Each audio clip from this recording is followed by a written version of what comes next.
अस्सलाम वालेकुम students, hope so all of you are fine. आज हम लोग एक चीज़ स्टार्ट करने जा रहे हैं होमियोस्टेसिस इन एनिमल में। सबसे पहले हम पढ़ेंगे ऑस्मो रेगुलेशन। ऑस्मो रेगुलेशन क्या होती है? कल हमने पढ़ा था। ऑस्मो रेगुलेशन होती है मेंटेनेंस ऑफ इंटरनल वाटर और सॉल्ट कंडीशन। ऑस्मोसिस के ज़रिए अंदर के टेम्परेचर को, अंदर के सॉल्ट को बैलेंस करना क्या कहलाता है? Osmo regulation. Osmo regulation in animals, plants में एनिमल्स में कैसे कहते हैं ऑस्मो रेगुलेशन होती है। जैसे कि आपने प्लांट्स में देखा कि कुछ प्लांट्स जो हैं वो ज़मीन पे पाए जाते हैं और कुछ पानी में पाए जाते हैं। हमने ये चीज़ कल बहुत डिटेल में 4 टाइप्स डिस्कस की थी, अगर आप लोग को याद हो। तो इसी तरह से एनिमल्स का भी क्या होता है कि कुछ एनिमल्स समंदर में पाए जाते हैं और कुछ ज़मीन पे। एक्वेटिक कौन से होते हैं? जैसे आपकी फिशेस वगैरह हैं, शार्क्स हैं। टेरेस्ट्रियल कौन से होते हैं? जैसे लॉयन है, हॉर्स है, ज़ेब्रा, इस तरह के एनिमल्स। ठीक है।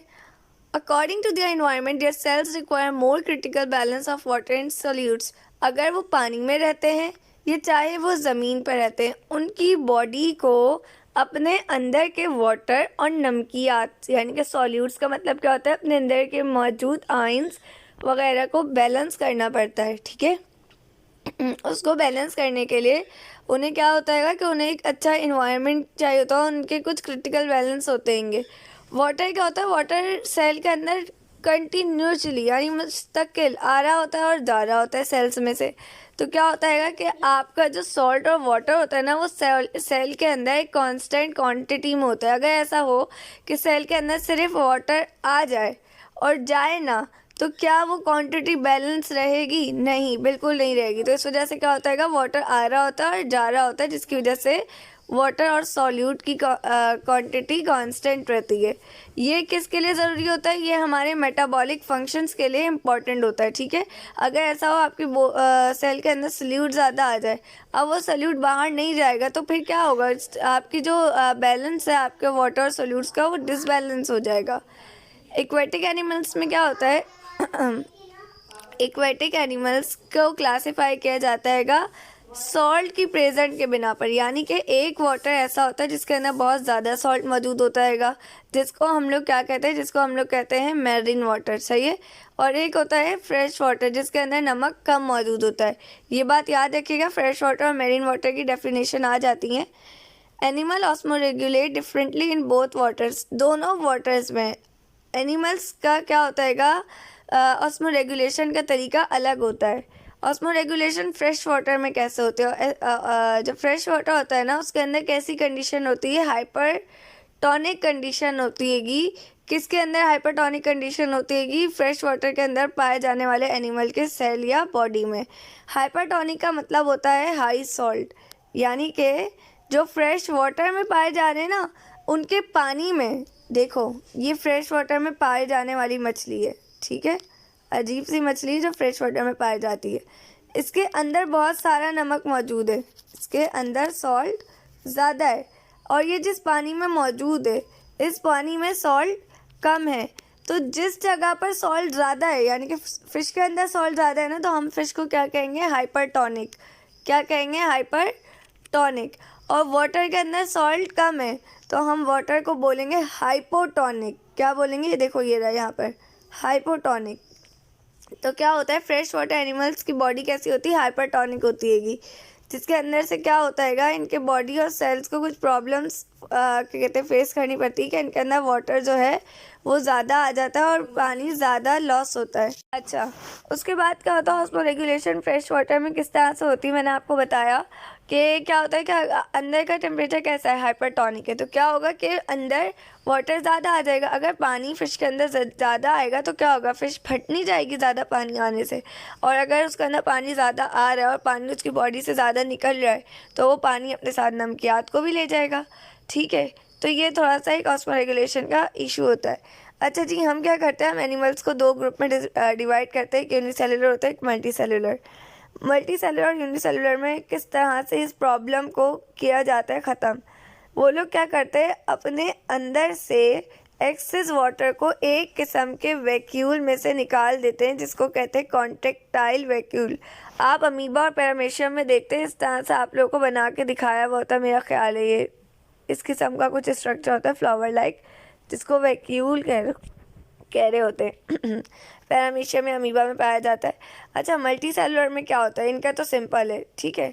मल्टी सेलुलर एक्स्ट्रा वाटर को अपने अंदर से निकालते हैं यूरिन के ज़रिए। कैसे यूरिन के ज़रिए? डाइल्यूट यानी पतला यूरिन के ज़रिए ये क्या करते हैं? अपने अंदर से निकालते हैं वाटर को। सही है। अच्छा जी, loss of salt is compensated by active uptake of salt by gills and scale, so as well as use of salt containing food. अच्छा, क्या होता है? देखो, जब ये पानी को ज़्यादा निकाल लें तो मैंने आपसे क्या कहा? सॉल्ट भी ज़्यादा निकलेगा। अब वो सॉल्ट को कैसे मेंटेन करेंगे? इनके जो गिल्स होंगे ना, ये बहुत एक्टिव होंगे। इनके सॉल्ट क्या होंगे? सॉरी, इनके सॉल्ट बहुत एक्टिव होंगे। इनके सॉल्ट बहुत ज़्यादा इनके गिल्स बहुत ज़्यादा एक्टिव होंगे। तो वो क्या करेंगे? वो सॉल्ट का एक्टिव अपटेक करेंगे, यानी फ़ौरन अपने अंदर सॉल्ट को लेकर जाएंगे ताकि उनके अंदर नमकियात की कमी ना हो। इसके अलावा क्या होगा? वो ऐसे खाना खाया करेंगे जिसके अंदर सॉल्ट मौजूद हो। ठीक है, इससे समझ आया कि किस तरह से फ्रेश वाटर अपने अंदर करते हैं पानी की कमी को पूरा और नमकियात की कमी को पूरा। अब बात करते हैं osmo regulation in marine water. Marine animals किस तरह से अपने अंदर ऑस्मो रेगुलेट करते हैं? मैरीन वाटर के पास क्या होता है कि हाइपोटोनिक कंडीशंस होती हैं, यानी कि ज़ाहिर है उनके बाहर सॉल्ट ज़्यादा है तो उनके अंदर सॉल्ट कम होता है। लेकिन कुछ मैरीन एनिमल्स ऐसे भी होते हैं जिनके अंदर जो सॉल्ट होता है वो हाइपरटोनिक होता है, यानी उनके अंदर सॉल्ट ज़्यादा होता है। और कुछ ऐसे होते हैं जिनके अंदर क्या होता है, जैसा बाहर सॉल्ट है ना, देखो अब क्या हुआ कि समंदर में सॉल्ट ज़्यादा है, ठीक है, और फ़िश में कम है। तो मैं क्या बोलूँगी? फ़िश क्या है? देखो, फ़िश में सॉल्ट क्या है? कम है, और समंदर में सॉल्ट ज़्यादा है। तो क्या होगा कि मैं बोलूँगी समंदर है आपका हाइपरटोनिक। क्या है? हाइपरटोनिक। और फ़िश क्या है? हाइपोटोनिक। अच्छा भाई, अब क्या होता है? समंदर के अंदर सॉल्ट कम हो जाता है और फ़िश के अंदर सॉल्ट ज़्यादा हो जाता है। तो मैं बोलूँगी वाटर जो है वो हाइपोटोनिक है और फ़िश क्या है? हाइपरटोनिक है। अच्छा, अब क्या होता है? जितना सॉल्ट समंदर के अंदर है, ठीक है, उतना ही सॉल्ट फिश के अंदर, यानी दोनों के अंदर इक्वल क्वांटिटी में। तो इसको मैं बोलूँगी आइसोटोनिक, यानी सेम सॉल्ट कंडीशन। ठीक है। अच्छा जी, पहले मुझे बताइएगा, यहाँ तक अगर कोई कन्फ्यूजन हो तो पूछ लेगा। अब आते हैं बोनी फिश। बोनी फिश क्या होती है? बोनी फिश जो होती है ना, उनके अंदर, उनकी बॉडी के अंदर सॉल्ट कम होता है। फिर कार्टिलेजिनस फिश आती है। देखो, बोनी फिश हड्डियों से बनी होंगी, सही है, हमने हड्डियाँ वगैरह हमें पता है क्या होती हैंगी। कार्टिलेज हमें पता है क्या होता है। तो जो कार्टिलेजिनस फिश होती है, जो कार्टिलेज से बनी हुई होती है, उनके अंदर सॉल्ट ज़्यादा होता है। फिर एक होती है ऑस्मो कॉन्फॉर्मर। ऑस्मो कॉन्फॉर्मर के अंदर जितना सॉल्ट समंदर के अंदर है उतना ही सॉल्ट उनकी बॉडी के अंदर होता है। ठीक है।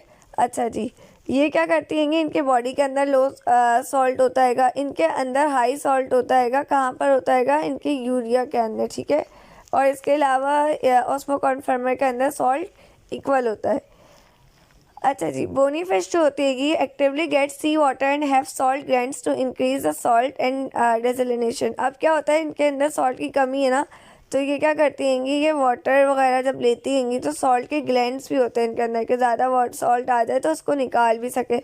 और इनका जो यूरिन होता है ना, वो कॉन्सनट्रेटेड होता है, यानी गाढ़ा होता है, क्योंकि उसके अंदर क्या मौजूद होता है? सॉल्ट। जबकि कार्टिलेजिनस फिश जो होती है ना, ये क्या होता है? ये क्या करती है? इस किस्म का खाना खाती है जिसके अंदर नाइट्रोजनस कंपाउंड हो, मीट हो, सही है, क्योंकि इनका क्या होता है? इनका ये होता है कि इनका यूरिन डाइल्यूट होता है। अच्छा जी, ऑस्मो कॉन्फॉर्मर्स में क्या होता है कि ये लोग, इनको अपना ना टेम्परेचर, अंदर का इंटरनल इन्वायरमेंट ना चेंज करने की ना ज़रूरत नहीं होती। क्यों नहीं होती है? क्योंकि क्या है, जो बाहर का टेम्परेचर है वही अंदर का टेम्परेचर है, या सॉरी, जो बाहर जितना सॉल्ट है उतना ही अंदर सॉल्ट है। तो अब क्या इनको ज़रूरत है? नहीं, बिल्कुल भी ज़रूरत नहीं है। सेम बात है, अगर बाहर का टेम्परेचर और आपकी बॉडी का टेम्परेचर सेम हो तो क्या अब भी आप पैनाडोल खाओगे कि नहीं मेरा टेम्परेचर हाई हो रहा है? नहीं, क्योंकि दोनों का टेम्परेचर सेम है, तो आपको कोई इशू ही नहीं हो रहा। यहाँ तक कुछ ना समझ आया हो तो मुझसे पूछे, फिर मैं आगे इसके फर्दर आप लोगों को समझाऊंगी।